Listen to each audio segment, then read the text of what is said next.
I think Brock got a Playboy or like a really nasty cologne. A used edition of Hustler. Gross. Used. The pages are stuck together. Oh, nasty. That's how you know it's a good one. Happy holidays at To Kill A Delibird. This is the holiday special in May. We've got a couple crazy Pokemon episodes that we're going to analyze today. This is To Kill A Delibird, the Pokemon podcast where we rewatch the Pokemon anime. We're in the original series Indigo League still. We rewatch episodes, discuss them, also try to compare them to literature, deconstruct them, reconstruct them, have fun with the bizarre, the crazy, the wild. My name is Graham. My co-host is Kellan. Kellan is the one who likes Pokemon, and I like going along for the ride. How you doing, Kellan? I'm lovely. Well, love is the spirit of Christmas. No, it's not. Is love it? is in the I air. thought it was- No, that's Valentine's Day. I don't know how to tie love and Christmas, but these are a couple of Christmas episodes, holiday episodes, but with that Santa Claus one. Well, one is holiday, the other's just snow. Yeah. The other one, only one of them is really a holiday-specific episode. The other one's just cold. It feels like they kind of set them aside as holiday episodes. So this is the aftermath of last week's debacle where we reviewed the Porygon episode. This is an infamous episode that caused seizures in people in Japan during its original playing. They took Pokemon off the air for 4 months after that, and during that a bunch of reworking got on. And these episodes somehow got moved around a lot. This seems to be what most people consider their chronological location. However, in the West, it was played at a way different time, probably to align with Christmas. Yeah, the original planned air date for Holiday Hi-Jynx was December 23rd, 1997. Its actual air date in Japan was October 5th, 1998. And in the States, or in the West, it was December 11th, 99. So there you go. Align with the holiday season. Yeah. So we're doing Christmas in May. You excited? I'm so excited. You sound bored as heck. This is your podcast. Wake up, buddy. I'm looking at things. I'm trying to read and also talk at the same time. It's not easy. Should read ahead of time. I was looking at air dates. Days and hours and days of work into this. Script out every word I say meticulously. I didn't know you would talk about air dates, so I had to go looking at air dates. Oh, that's fine. Thank you for doing the research. I appreciate it. You better. Yeah. I'm the backbone of this podcast. Thanks. Well, if you're the backbone, I'm the liver. No, I'm the spleen. Sure. I'm like a random. You could be the I'm spleen. a random organ. You don't really know what it does, but it's really important. So I'll be the spleen. The bladder. Oh, you know what the bladder does, like most people. I mean, I'd say a lot of people know what the spleen does, though. I do not. Yeah, Which is why I picked that. Someone's screaming right now. Someone listening to this podcast is screaming at us at their radio or their phone or whatever. The spleen does X, Y, and Z, you fucking morons. Yeah, I didn't take biology, so I don't know. Yeah, I was a math kid.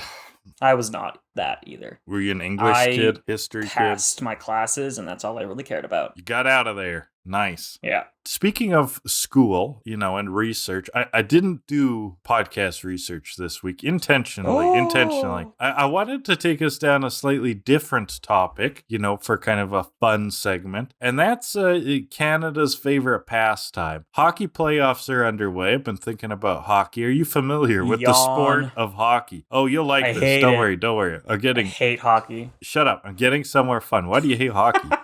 It's just so fucking boring to watch. Why? It's fast. You can't see the puck. Okay, so you can't see the puck. What else do you not like about hockey? Well, so many people talk about how if they removed fighting from hockey, then it wouldn't be interesting to watch anymore. And I think that symbolizes an inherently wrong thing with the sport. If you gotta take away the violence, it's not entertaining. Right, so some people like that chaotic, violent energy. It's a little bit random. Things explode. It's a sport of passion. And And well, I don't necessarily agree that fighting is core to the sport. I do want to take that thread and run with it.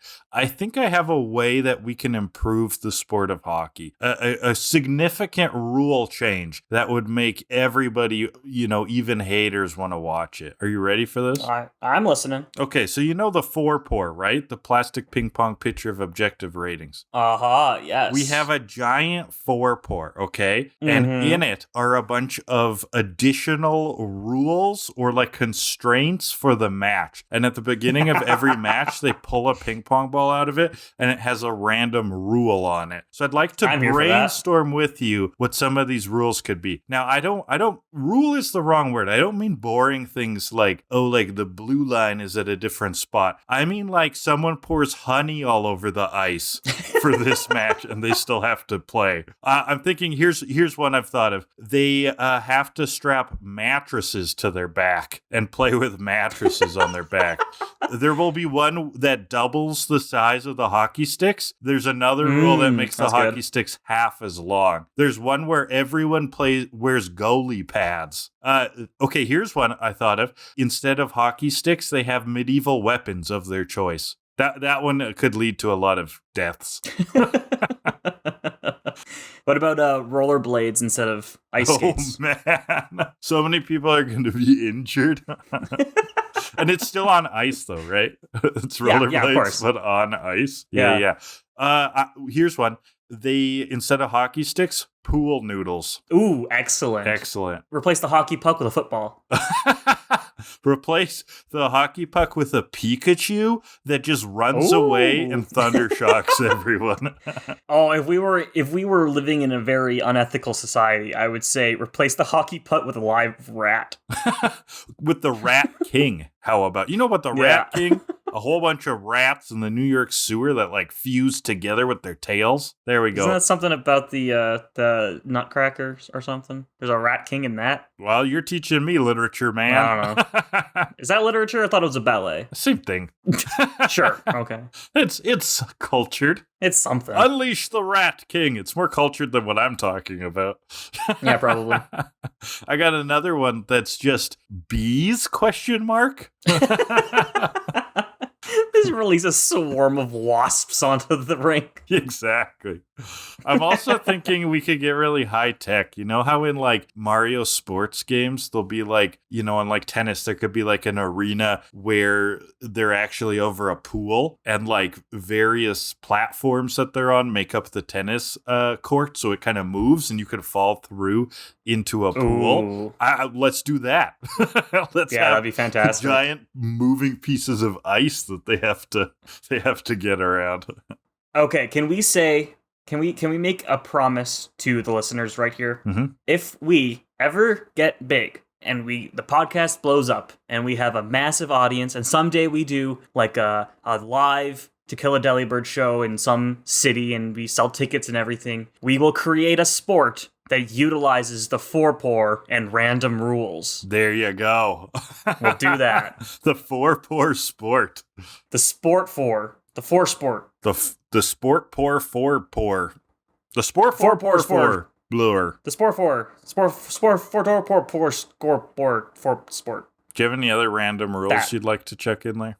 Oh, everyone eats a ghost pepper before the game. Oh, that's brilliant. This is Twitch does hockey, really. This is influencer hockey. This is fantastic. Why is no one making this? Everyone eats a ghost pepper.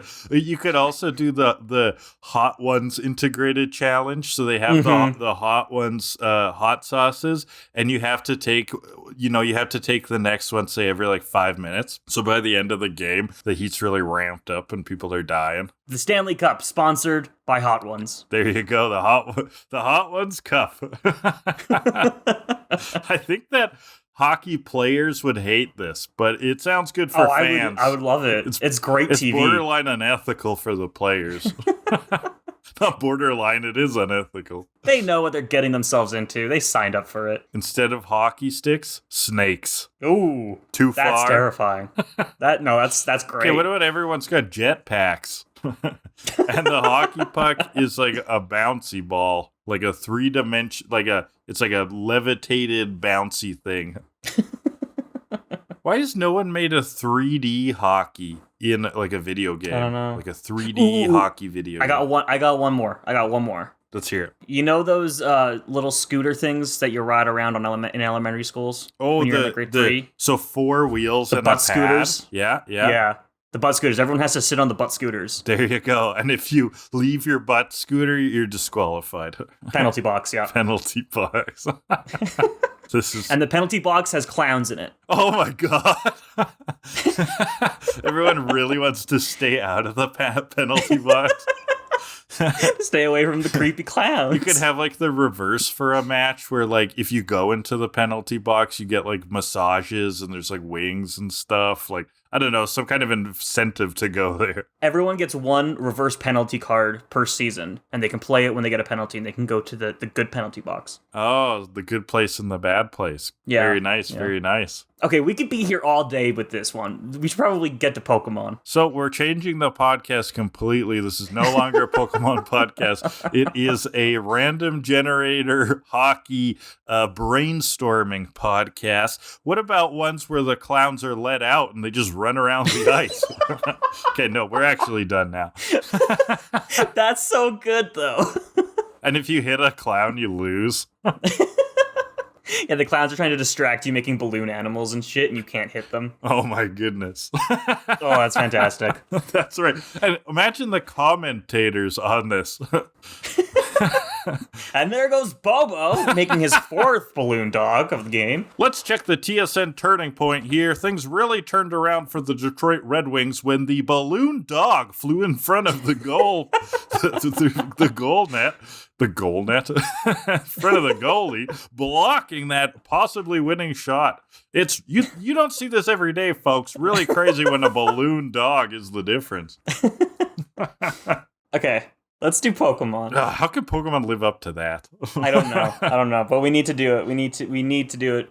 It's what we promised. It's what the people are here for. Okay, so this week we're looking at episode 40, Holiday Hi-Jynx, which is a banned episode, and then episode 41, Snow Way Out. Both of them aired out of order because of the Porygon incident, as we said. We're going to start with episode 40, Holiday Hi-Jynx. This episode, I fucking love. Oh, okay, cool. Just the implications in the Pokemon universe that it brings. Oh, okay. As like a weird thought it's experiment. Incredible. Okay, yeah. gotcha. Why we're in the world of Pokemon. Why the fuck is Santa here? Because I was going to say the opposite. I thought this episode was so dumb. It is. It's so stupid, and that's why I love it. I can see appreciating it for that. It is just weird. It's so out of place. It is out of place. And actually, like, lore implications in the next 2 episodes are actually really weird, like with Team Rocket. Like, I cannot figure out a coherent backstory for Jessie, but that's whatever. We'll get into that. Okay, so we opened the episode. It's snowing. It's Christmas Eve. We're at some house. Jessie lays in her bed, mumbling the motto in her sleep when a shadowy figure enters. And Team Rocket has captured Santa Claus. And they're going to keep all the presents. Yeah, we think that it's a kid in the bed at first, but the narrator tells us that's no kid. We got him, Meowth yells, pulls a tramp on Santa. It quickly shows that it's James dressed up as a Santa, and all they got to do is... now we know it works. Yeah. We just got to wait for the real Santa. Exactly. They just got to repeat that when the real Santa comes along. But we get the backstory. 10 years ago, Jessie stayed awake waiting for Santa, and a Jynx came down the chimney, saw Jessie's broken toy, took it, and left. Yes, so Jessie thinks that that Santa Claus is a Jynx that stole her toy. Now we see the Jynx in this flashback, kind of dressed as Santa, but I guess it's time to talk about what a Jynx is. What a terrifying Pokemon. Jynx is fucking creepy. It is creepy. Old design and new design. It didn't help the creepiness when they changed its design. No, it's still weird looking. It's still very weird looking. Okay, so walk the listeners through what this thing is. Jynx is this humanoid thing, bipedal humanoid Pokemon. Looks like a woman. These days it's got a purple face, but its original design, it was a black face. It's got these big lips and long blonde hair. It's wearing this like dress thing, and it definitely has like a bra on, or what's supposed to look like a bra. You nailed it. And it's just Yep. like, it's Uncanny Valley human-esque. Like, it's human enough, but not quite a human that you're like, what the heck am I looking at? It's a little unsettling, actually. It's very unsettling. It's not a little unsettling. It's very unsettling. Especially in this episode, because its voice is creepy, too. And there's so many. It's a very important part. Jynxll. Yeah, like a breathy kind of thing. No, So thank it you. keeps you up at night? Yeah, this is my sleep paralysis demon. Oh, that's a good sleep paralysis demon. Holy shit. Just like chanting and walking in, trying to kiss you. Oh my god. So Jynxll is the reason that this episode got banned in the West. Jynx's design got criticized as looking like a racist stereotype, like in blackface, which, looking at the original design, yeah, you can see that. Yeah, it's one of those things where it was probably a coincidence, but it does look close enough to like old depictions that were meant to repress people and cause a lot of pain. It looks close enough to those, hurtful depictions that it was probably the right call changing it. It probably was just a coincidence because it also just is so weird. Like, it's in a fantastic, nonsensical realm, but it's still a good call. Its origins are, I don't think, like, concretely decided. It's all theories about a lot of competing Jynx's evidence about what Jynx is supposed to look like, even like what it's supposed to represent or be.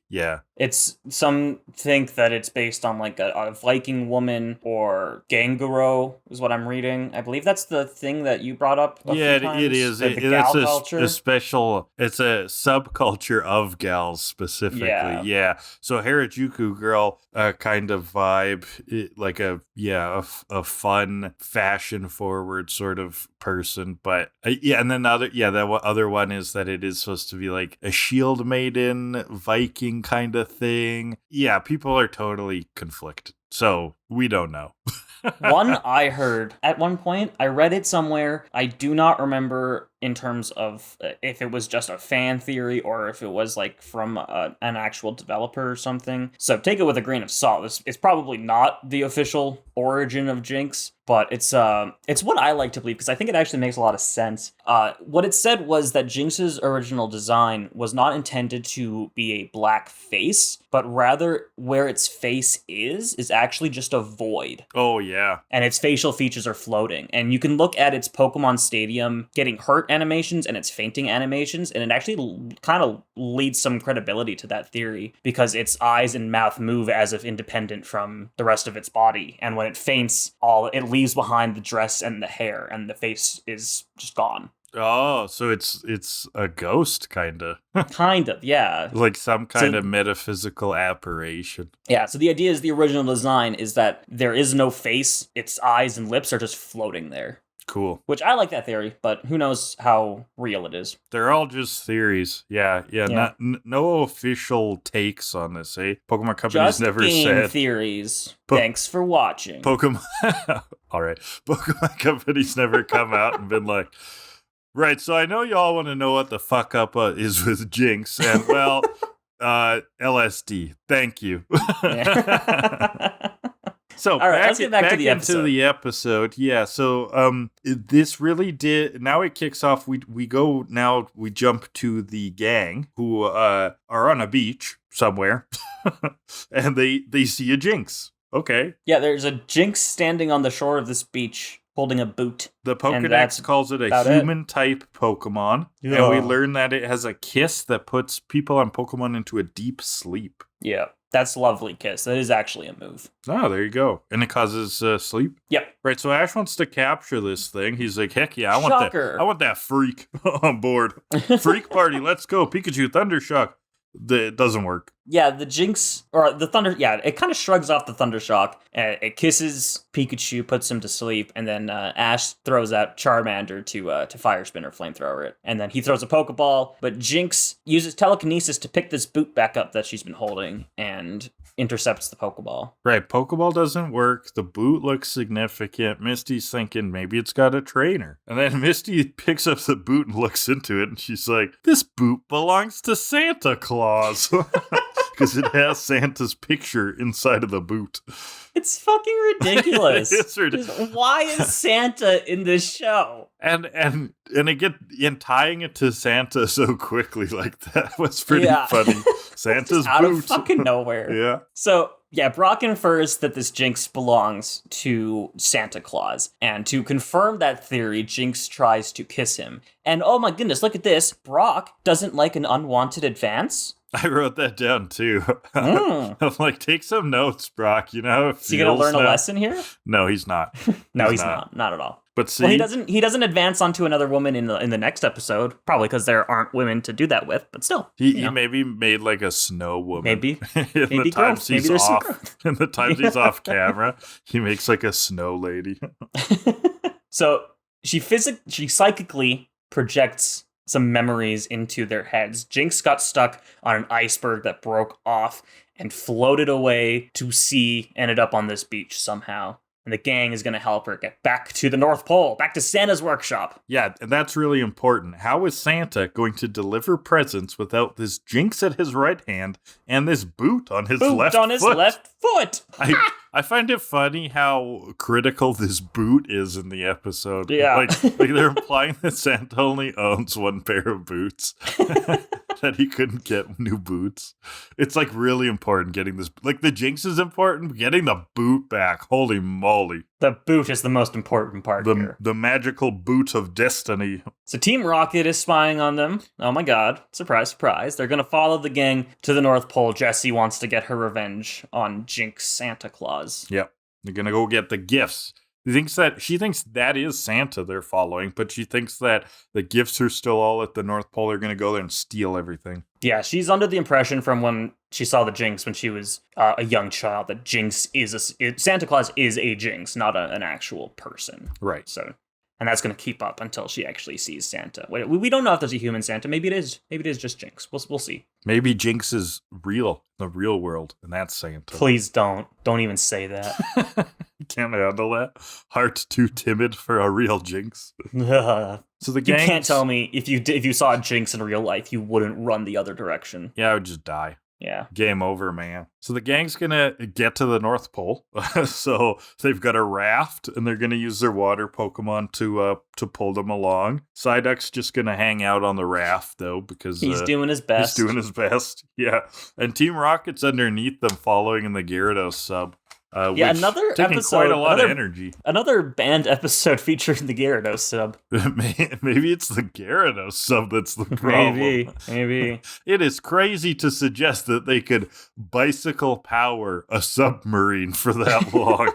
So the Pokemon have been going too long. They get absolutely exhausted. So Ash takes over pulling the raft. I feel like they didn't think about this to bring along oars or something they could paddle with. Yeah, this was dumb as hell. Ash taking over for them doesn't mean paddling. He takes off his clothes. He's in his underwear, jumps in the water. His clean underwear. Clean underwear, thanks to his mom in the first episode. Thanks, Mom. And he's going to pull them along. Gets tired immediately because, no shit. And he starts drowning, basically. But then a voice in his head starts telling him, "You're going in the right direction. Keep going." That's creepy, Kellan. I know. It was creepy in the show. It was creepy, actually. It also says, "You've got a long way to go." Oh, okay. Yeah, a wave comes, shoves Ash underwater, and then another shadowy figure appears. And we learn after the commercial break that it's actually a Lapras. Yeah, so this beautiful dinosaur-esque Loch Ness monster. Loch Ness monster of a Pokemon, thank you, with a turtle shell, kinda. Mm-hmm. Saves him, and everyone loves Lapras. Everyone loves Lapras. What a chill homie. Can talk telepathically. Ash says, "Can you talk into my mind?" Good with words, because of Ash. This stuff, you would think Lapras is a psychic type, but it's not. It's water ice. It's just a chill homie. Mm-hmm. So Lapras takes Ash back above the water and tells the gang basically everything. Santa Claus asked Lapras to go search for this Jynx, and she's been watching the gang swim their way to the North Pole for a while now. She had to be sure that their intentions were pure before she would actually step in and help. Yeah, she was vetting them. Good job, Lapras, I guess. But she'll take them all to Santa's workshop for free. I like that Brock has this way, and he's actually consistent with this episode to episode. He has this way of like something weird happens, and he gives it a name, or he acts like it's like a known thing, or it's very normal when it's is weird to everybody involved. So like Lapras is talking to them telepathically, and he goes, "It's the Lapras telepathy," and it's like, did you know about that? Is that? I mean, that's cool, but you're so matter of fact about that. So traveling to Santa's workshop, they're traveling through a bunch of ice up near the north, and the gang is warming themselves in Jynx's hair. Oh yeah, they're dying, and Ash is bold. He says that a little cold isn't going to bother him, and then he is freezing. Misty shoves that in his face. He goes, "A little cold doesn't bother me, but a lot of cold does."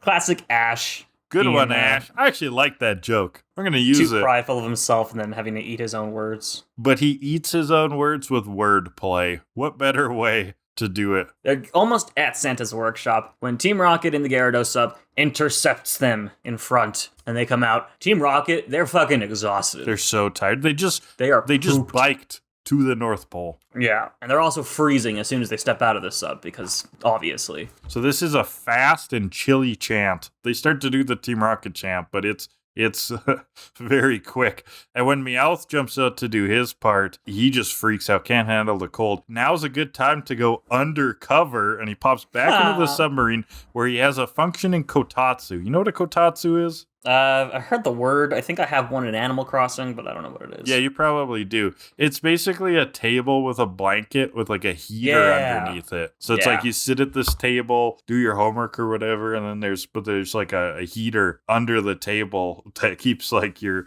bottom half toasty. So he jumps into one of those. Yeah, I don't know why the rest of the world doesn't have those. Like, why is it only a Japan thing? Sounds Come on, just West, useful. Catch up to Japan. Let's go. Yeah, especially like in Canada where, you know, it's freezing. It's cold as fuck. Yeah. So Team Rocket thinks Jynx is Santa, and they launch a missile. In the chaos of the missile launching, they run in, they grab the Jynx, and the missile releases a net to trap Jynx or a Lapras and the gang. Now, I don't feel like this net should do anything. If they're in the water, they can just keep moving, right? Yeah, I don't get it either. Unless the net like extends all the way to the bottom of the seafloor. Well, it's not going to do shit. It doesn't really. It does seem temporary, at least to the Lapras. We'll see this in a bit, I think. But I agree. I don't really get what's up with the net. But it's almost like they use this net thing as a big distraction to grab the Jynx and run away. Yeah.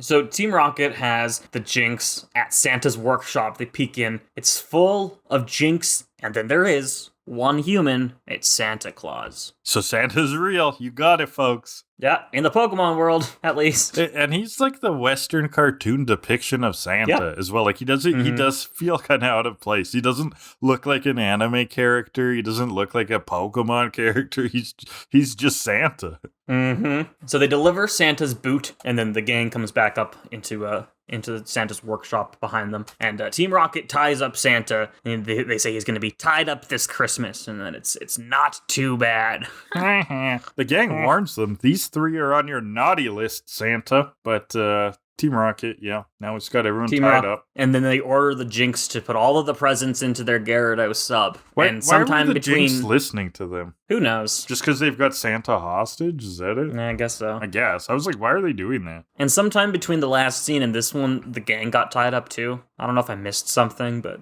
they don't explicitly show it. But I guess we just assume they've tied them all together. And then Jessie confronts Santa about the Jynx stealing her doll. Listen Jynx here, you little bitch. That was the actual dialogue. That was the actual dialogue. Yeah. Jynx enters Jessie's brain with her hair, telepathically with her hair, to see this memory, and it reminds Jynx, oh my goodness. And she walks off and comes back with the doll and returns the doll to Jessie. Yeah, which Bulbapedia says that this doll is supposed to be a parody of Bruce Lee. I did not catch that. I just saw a doll. And so Santa explains the whole situation. She took the doll because it was broken. They were going to fix it and then return it to Jessie. But by the time they had fixed it, Jessie stopped believing in Santa Claus. And Santa can't go anywhere where hearts are closed. Except for in the Japanese version, where he just says that Jessie moved. See, that makes a little more logistical sense. So it only works if you're speaking English. Yeah. But Santa appeals to their warm hearts to give back the presents now that everything is cleared up. But they're not going to do it. They're going to take the presents. They're gonna run off. Misty, for a moment, she was like, "Wow, Team Rocket, he's going to turn around." She says, "Bad guys can get their heart broken too." And then the gang just believes that Team Rocket doesn't have hearts to break, and Team Rocket runs away with all of the loot, all the toys. But Lapras comes back to save the day. She freezes the sub in place, and then Ash somehow lets Charmander out of his ball, burns the rope away, and then has him fire spin the sub. Which Ash, I don't know what you're thinking. Melting the ice that is trapped. Lapras did. Yeah. Ugh, Ash. Right. So after Ash effectively frees Team Rocket again, they're starting to go away, and that's when Santa. So they are out of the rope. They got Charmander to burn the rope, right? And so Santa and gang are free, and that's when Santa uses his ultimate Jynx technique and commands the Jynx to start chanting and use their Psy wave in unison. They're all glowing, they're all chanting creepy name stuff. The Gyarados sub gets picked up vertical in the air and starts getting shaken like someone trying to, like a cartoon emptying wallet sort of situation, or piggy bank, emptying a piggy bank. Yeah, and we look inside, and Team Rocket is getting thrown all across the sub. It's great. I love it. It's fantastic. And then Santa says it's time to Psy wave goodbye now. Okay. And they blow up the sub, and Team Rocket goes blasting off again. Sometimes the show's puns are so good, and sometimes they're not even puns. I guess that works. Like wave goodbye, yeah, but it's Psy wave. I'm like, oh my god, that's so corny. Okay, it's nice. I do like it. This is another classic instance of a move in the anime being portrayed as this all-powerful thing when it really isn't in the game. Psywave kind of sucks ass. Yeah, so it's just kind of a weaker move, or? Yeah, it does. I'm trying to pull it up here. That Butterfree learns, right? No, Butterfree learns Confusion and Psybeam. Oh, Psybeam's the good one. Okay, gotcha. Yeah. Psywave inflicts random damage between one times and 1.5 times the user's level. It's unreliable. Just shit. It's so unreliable when you're low level. It doesn't do super effective damage. It just does random damage, and it's fucking awful. It's one of my least favorite moves ever. Yeah, that's terrible. Yeah, the show has this way of trying to look at the moves in terms of their utility. Oh no, sorry, I had it wrong for a second. Power. What? I had it wrong. It's not 1 and 1.5 times the user's level. It's 1 damage and 1.5 times the user's level. Holy crap. So if you're level 50, it'll do really 1 bad. to 75 damage. Random. Completely randomly. It's so bad. That is bad. Well, it's pretty good in the show. Like you said, I think in the show, they were more interested in exploring the move's hypothetical utility than it's just purely its attack value. So they've imagined Psywave as something that can be linked together, like something that sort of has superposition when a bunch of the Jynx are using it at the same time, like a wave on top of a wave. I really do think that's what this is about, that it's like a wave that builds up. It can do some cool psychic ability that they use to then compound their abilities, pick up the sub. But not a game thing. Yeah. So now that everything's resolved, we go back. Santa is in his sled. He's off with his flying Ponyta. He makes a remark. He just looks at them and says, "No reindeer." That's exactly. And leaves. That was the whole dialogue. That's it. No reindeer. And then leaves. Okay. I want that as a ringtone. No reindeer. No reindeer. Maybe I'll make that a Twitch alert. No reindeer. There you go. But why does Santa have a Ponyta pulling his sled instead of a Rapidash? Oh, I thought it was a Rapidash. I don't know. No, shit. It was just a Ponyta. Oh, just a Ponyta. A small ass Ponyta. And with that, why isn't there more? How can one Ponyta carry the sled? Ponyta's not a flying type either. We've been wrong all along in Santa Claus myth. So Ash is frustrated because he forgot to tell Santa what he wanted for Christmas. But Lapras is like, Santa knew all along. Here are your gifts. And Jynx Jynx then delivers the gang the presents. Even Pikachu gets something. Very cute. It does not show us what they got. What do you think they got? So yeah, let's brainstorm a little bit. What did they get?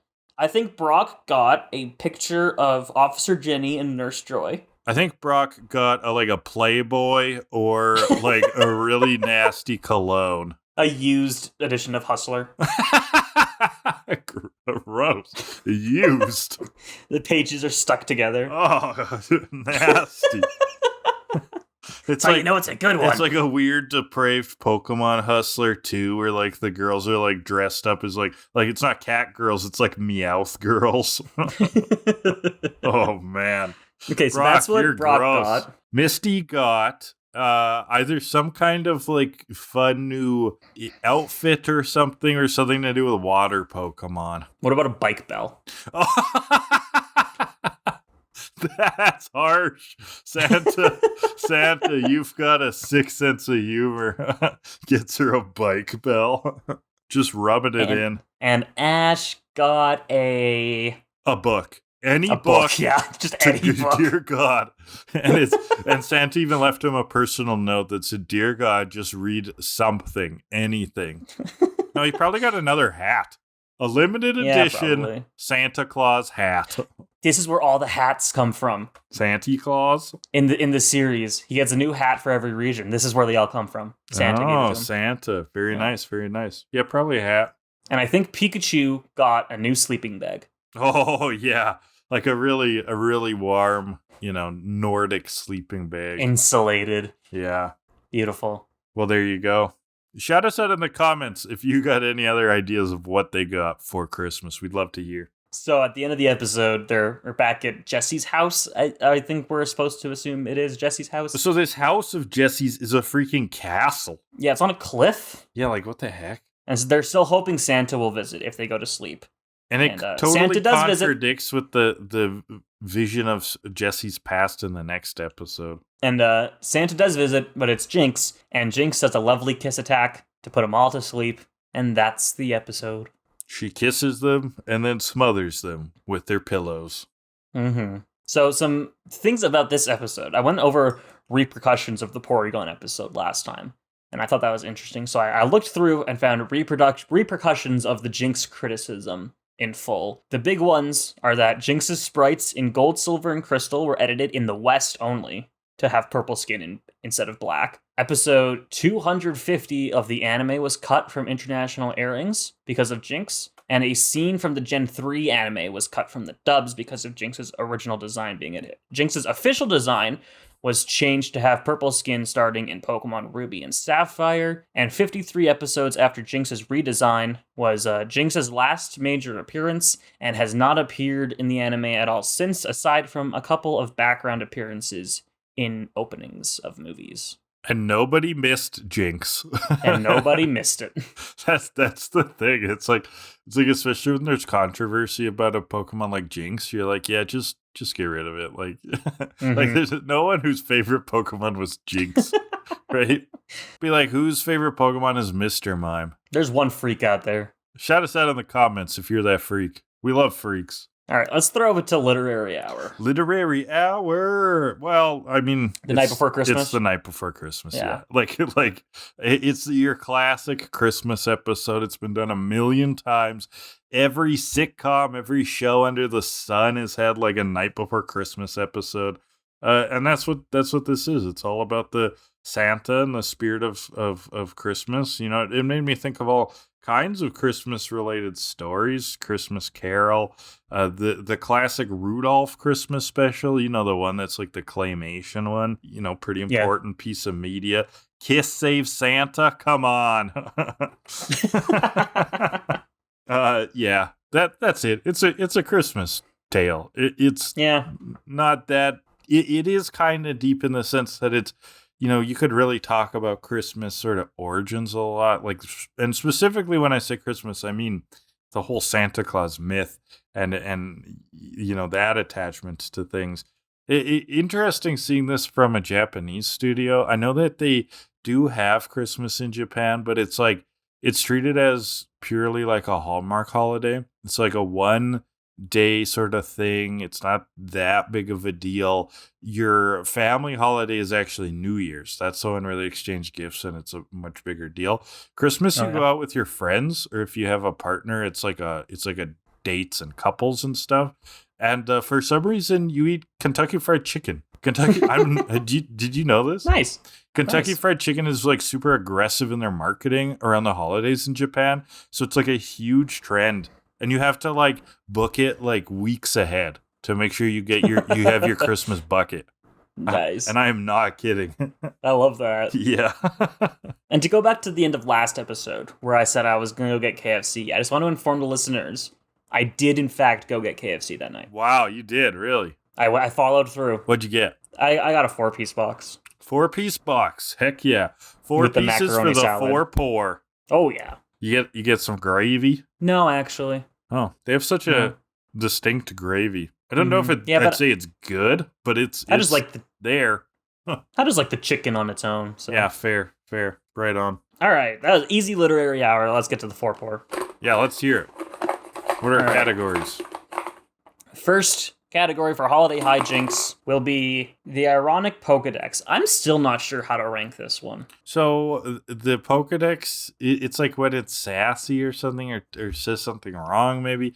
The Pokedex that reading is about Jynx calls it a human type Pokemon. I thought that was interesting because that almost feels like a contradiction, human type Pokemon. Mm-hmm. The other thing being it explains the kiss of death, and this is the kiss of death, the lovely kiss or whatever it's called. This is the only Pokedex in there. So what do you think of that? Lapras too. Oh, right. It says it's an intellectual type, and it says it has a very calm nature. Yeah. So that one's not that ironic. I think that there's a bit of irony in the human type Pokemon because like it's a contradictory phrase. Human type Pokemon. Mm-hmm. I think let's rate it for this one, and then I think we're gonna have to ask Nolan what he meant by this one because I think this was his category. Shout us out in the comments, Nolan. What the heck does this category mean? Okay, so human type Pokemon is the irony to me, the irony of a human type Pokemon. I'm going to go a 4. My heart was also saying 4. Wow, I hate that we agree. That's Fuck so you, fucking man. I'm weird, going with a honestly. 10. Fuck you, man. I want a 0. Okay, but we're saying 4, right? Yep. Okay, so 4 for ironic Pokedex. Second category will be the character of the day, which I think is Santa Claus. It is Santa Claus. Wow. What are your feelings towards Santa Claus? Like a generic Santa Claus. Like a mall Santa. I love it. The fact that Santa's in this episode is just incredible. Yeah, it's pretty wacky. I'm gonna say 8. Oh, fuck you. I fucking hate Santa. It's a 2, you piece of shit. This podcast is over. I fucking hate Santa. No, I'm good with 8. I was really hoping we would pull sweet sentences because I actually wrote a sentence down that was fun. When James is caught at the beginning, he says, "I feel just like a guinea pig in a gunny sack." And Jesse goes, "Now that we tried the trap, we can trust it to trick that trickster." Alliteration. Yeah, fun to say. So 4 and 8, sorry, that is 6 overall, 6 out of 10 for Holiday Hi-Jynx. Let's move on to episode 41, Snow Way Out. Yeah, so these episodes can be kind of paired together just because they make you feel cold when you watch them, right? Yep. Pretty much. The Ash and friends are continuing. This doesn't seem related to the last one. They're just somewhere, and they meet the Fateful Fork, a bunch of roads going off in directions. The narrator is scared. He's got a feeling of foreboding. So we really set the stage with an ominous tone. And they've got different ways to go. Ash and Pikachu seem set that we got to take this route that goes right over a mountain. Brock's like, that goes over a mountain, you know that. And Ash is like, it's just a hill. No big deal, it's just a hill. Ash's pride is getting in the way again, telling him he needs to take the more difficult route because that's what it takes to be a Pokemon master. That's right. And it's not. But so they go towards the mountain. You can use your head, you know, Ash. Yeah, they go towards the mountain, and Brock and Misty determine that they should probably turn back and take the other path. But Ash is too bullheaded. He's not going to let a pile of snow stop him. Nope. Brock and Misty are wearing these cool blankets, though, but Ash is like, fuck it, I don't need anything. Of course he's like that. Yeah. He's like the guy that shows up to school in shorts in minus 30 weather. And we mean minus 30 Celsius, people. And yes, there are people that do bullshit like that. So their compass stops working. So Brock's looking at his map, and he says, if the sun is up there at 3 o'clock, according to my calculations, we're lost. Good on Brock. I like that gag. Misty's furious. You made this mountain into a molehill. Now get us off it, she's screaming at Ash. I like that. You made this mountain into a molehill. But wouldn't that mean that it's really tiny and that it's easy to get off of? It's either stupid or brilliant, and I love sentences that make a person wonder. I can't tell which one. I can't tell which it is. Because the saying is, like, you've made a mountain into a molehill. You've turned, like, out of a molehill. Yeah, you've turned a small thing into a big deal. And this is like saying you've made this mountain into... It makes no fucking sense, but I like it. So Ash sends Pidgeotto out to go find a trail down the mountain. She finds something. She comes back. She's going to lead them down the trail. But Team Rocket's following. Of course. Of course they are. They're kind of angry that the gang took the cold route, though. Yeah.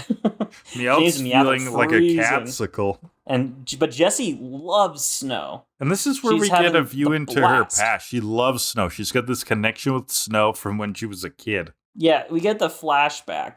Her mother used to make her what they called a smorgasbord, which is a bunch of food made out of, or it's a bunch of snow shaped to look like other food. But it's just snow. That's exactly what it is. She's like, what? You guys didn't have smorgasbords as kids?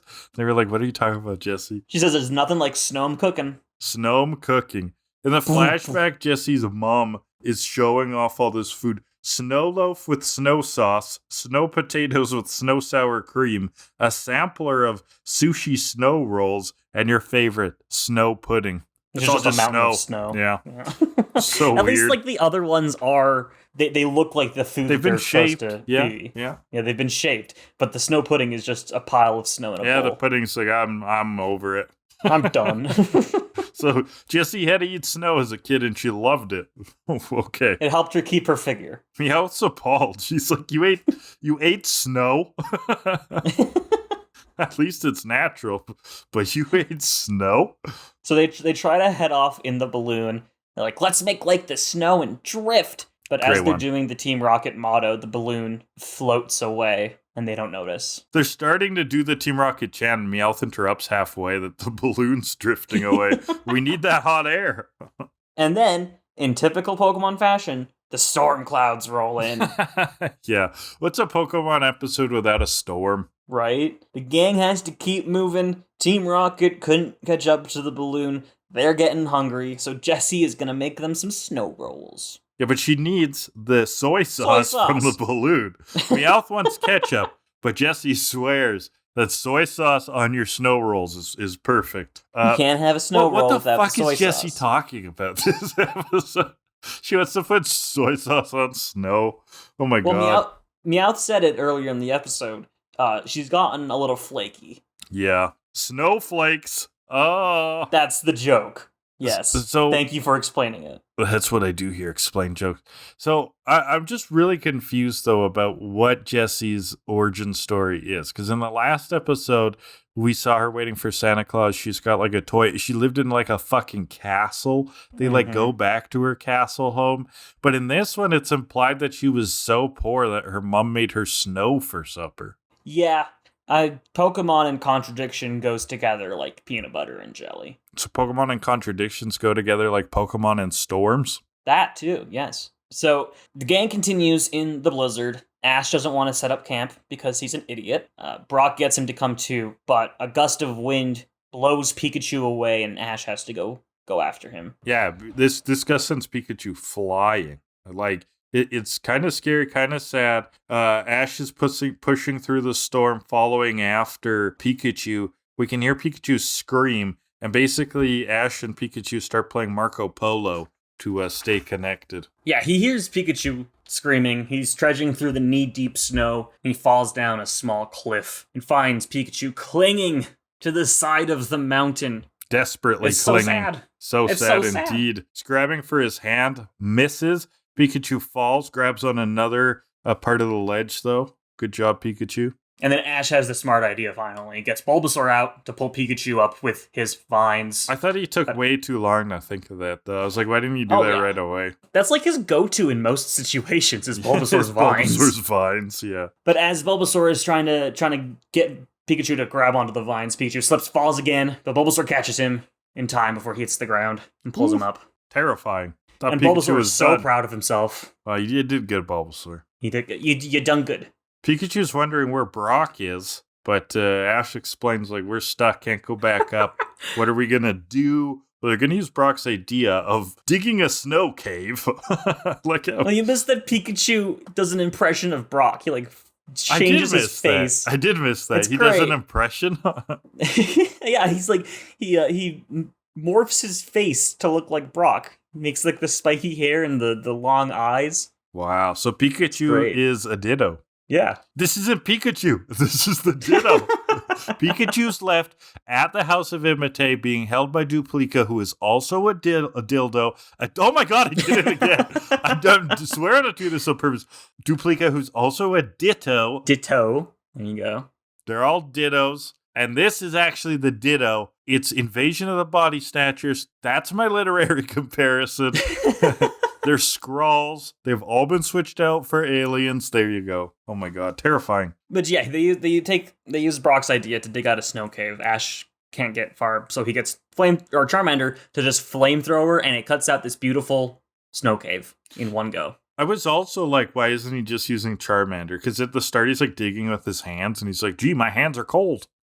Use Charmander. Yeah. And then he used Charmander, so I was like, all right, problem solved. So inside, he lets the other starters out, and they go to seal the cave off. Doesn't have Pidgeotto help. But Fuck you, Pidgeotto. Yeah, Pidgeotto gets the shaft a lot. The starters are the moneymakers for this show. So they seal off the cave, but they're all cold. They gather around Charmander's tail to stay warm. The heat is on, Ash says. And meanwhile, Team Rocket has built an igloo, or rather, they call it an ugloo. Oh, good one, James, an igloo. And Jesse has made snow rolls. It's an impressive looking igloo, though. I was like, how'd they whip that up so fast and without any tools? Mm-hmm. Yeah, she's made snow rolls. She's a sushi chef. But James is not in the mood for frozen food. They pretend that the burnt matches that they have are heat lamps, and they start fantasizing about being in hot situations, like a hot spring or a desert. And it works to an extent because Meowth and James fall asleep. Which makes Jessie furious because she's saying that if they fall asleep, they're going to freeze to death. You got to keep moving. Mm-hmm. I think that when you're in actual situations like that, aren't you supposed to conserve body heat by pushing your skin together? You're supposed to snuggle up close to other people and tuck her in. I don't think you're actually supposed to move around. Well, either way, they do something. Either way, they do something. This is what you're here for, folks. That's about all Team Rocket does these days. They just do something. Yeah. I don't fucking know anymore. Yeah. But back at Ash's place, Charmander's flame is starting to wither away. So Ash wants him to go back into the ball to rest. Being warmer, he tells the other Pokemon to go back into their balls because it'll be a lot warmer. He even wants Pikachu to go into his ball. Yeah, and Pikachu doesn't want to, though. He's going to stay out. Nope. Keep Ash warm. This is cute as heck.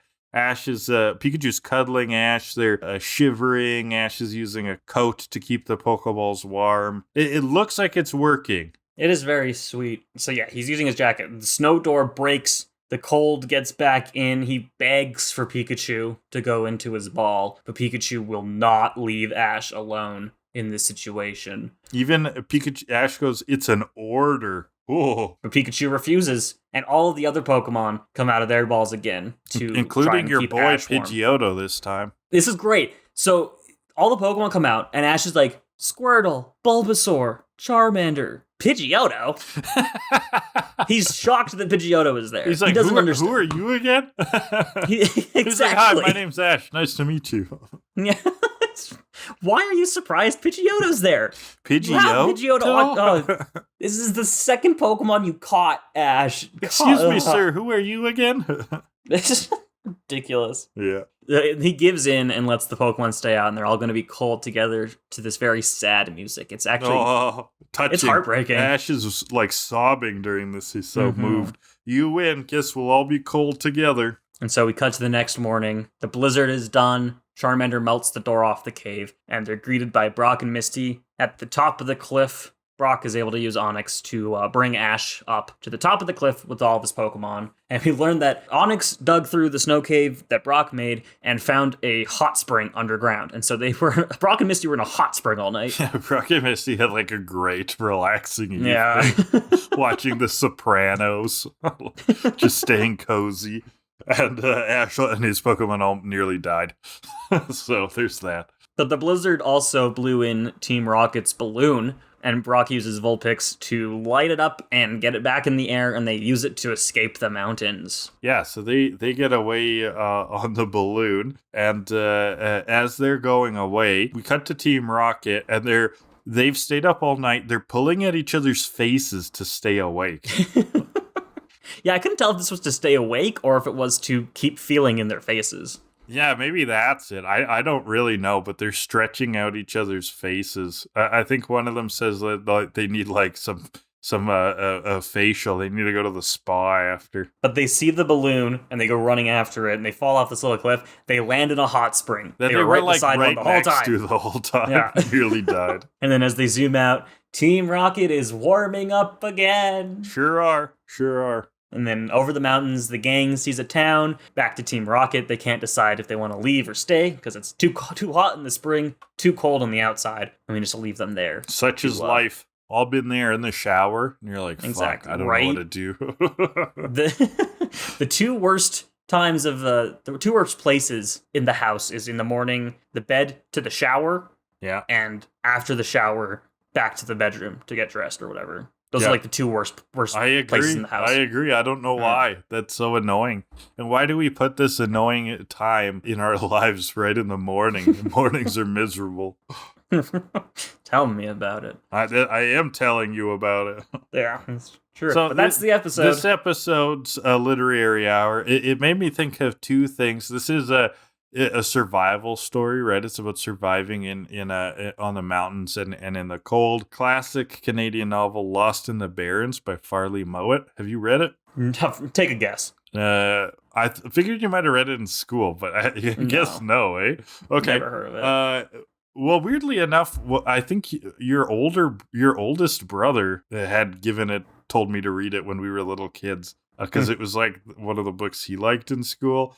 And it's about these two children. One of them is white and one of them is indigenous, and they get lost together in the Northwest Territories somewhere, I believe, or maybe in the Yukon. And they have to survive the winter there. And it's pretty brutal. There, like, a lot of bad stuff happens to them, but they have some time before the winter sets in where they like build like a house and get firewood and stuff, and spoilers, they do survive. It's not like a scary book or anything, but learned a lot of stuff about what it takes to live in the Arctic, and I definitely couldn't do it. I would be dead. These kids are a lot smarter at this stuff than me. That's also where I learned about snow blindness, I remember, and also like snow blindness being where if you're out in the snow on a sunny day for a long time and then you go somewhere really dark, you can actually like hurt your eyes severely. Same with that it's dangerous to like do a full out sprint when it's like -40 or worse. Yeah. -30 because you can like freeze your lungs. Mm-hmm. The other thing that this episode reminded me of is a little known book that I very rarely talk about. I really never talk about this book called Lord of the Rings. The first volume, Fellowship of the Ring. There's the part where they are going to cross Caradhras, one of the Misty Mountains, to get across to Lothlorien, and their first attempt, the Fellowship's attempt, is to go over the mountain. They are hit by a snowstorm that is possibly brought in by Saruman's magic. There's these beautiful sequences where Boromir is burrowing through the snow with his burly body. He's carrying the hobbits along, and the snow's no match for him. Legolas is jumping across the snow because he's so light of foot that he can run across the snow without falling into it. Such beautiful imagery, but it's like the terror of that cold blizzard and the relentlessness eventually has them turn back. It's a very small part of the story, but it had this same feeling of, okay, our bigger goals are elsewhere. Like, this is just a filler episode in the sense that the bigger goals are something else, but we've encountered this obstacle of like the Arctic environment, the cold, blizzard on the mountain, and trying to survive through that. And I that gave me very similar feelings. Mm-hmm. Very good. Thanks. That's all I've got. I don't know anything about Lord of the Rings. Like, I don't know how to say things about stuff. Yeah. Unless that stuff is Pokemon. But that's what we're here for. So hit me with the 4 pour. Let's rank this baby. Before we do that, I got a pitch for you for a category. Okay. I thought of it while we were recapping the Jynx episode. I forgot to bring it up. What about the ball that just says that not how that works ball for moments that do not work like that in the games? Oh, okay. So, we could take that a couple ways. We could have a ball that's about breaking game lore. We could call it the breaking game. Or the game break or something like that, or like the no clip. I don't know, something like that. Like when game or when show mechanics seem to break game mechanics. We could also have it that doesn't work that way when it's like it just doesn't make sense, like from a logistic or like a more realistic way. Oh, so one for games and then one for real life logic? Yeah, or we could make it broad and give us some chance to interpret either way. I can see fun from all different combinations.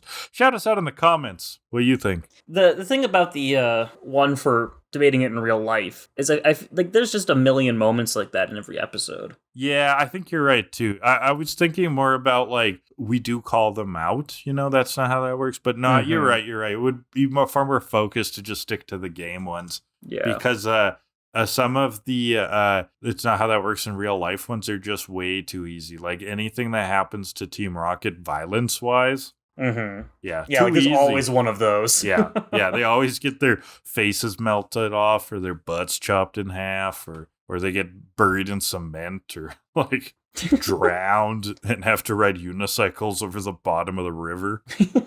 I think these are all things that actually happen to them. Yep. So what do we say? Add the not like the games. Yeah, game breakers. Cool. All right, we'll get that in there. And our first category for Snow Way Out will be, you got it an episode late. It's sweet sentences.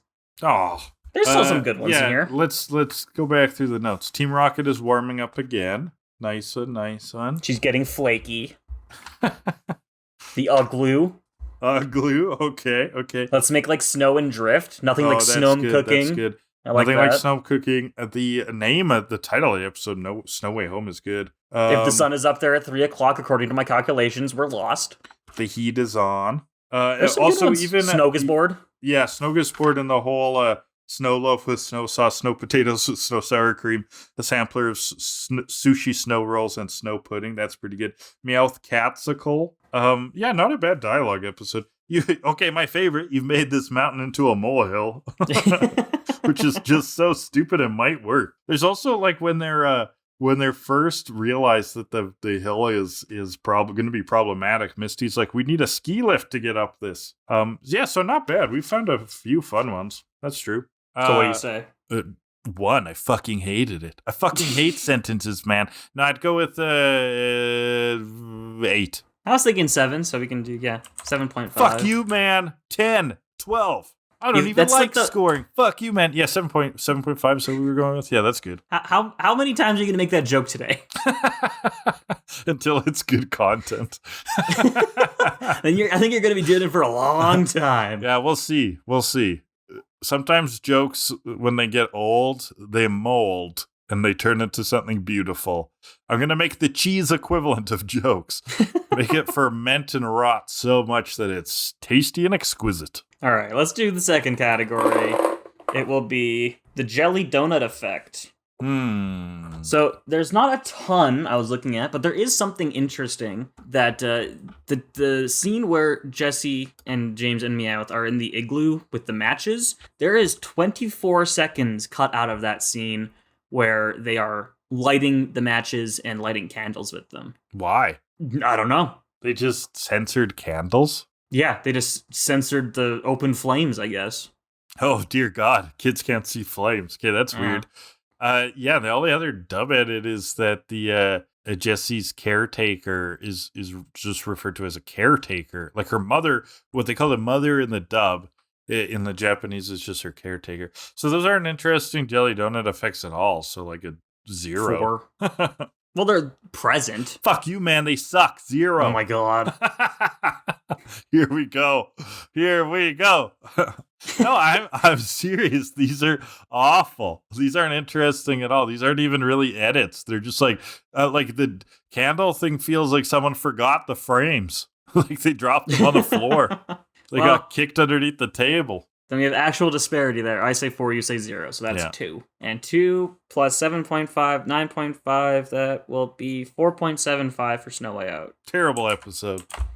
Rough episode. Both episodes are okay. I mean, really, I think these are 5 out of 10 episodes. We were talking, I think, last week or the week before about how now as an adult, we kind of like filler episodes because they're weird and wacky. And so you can like watch them and have fun and joke about them.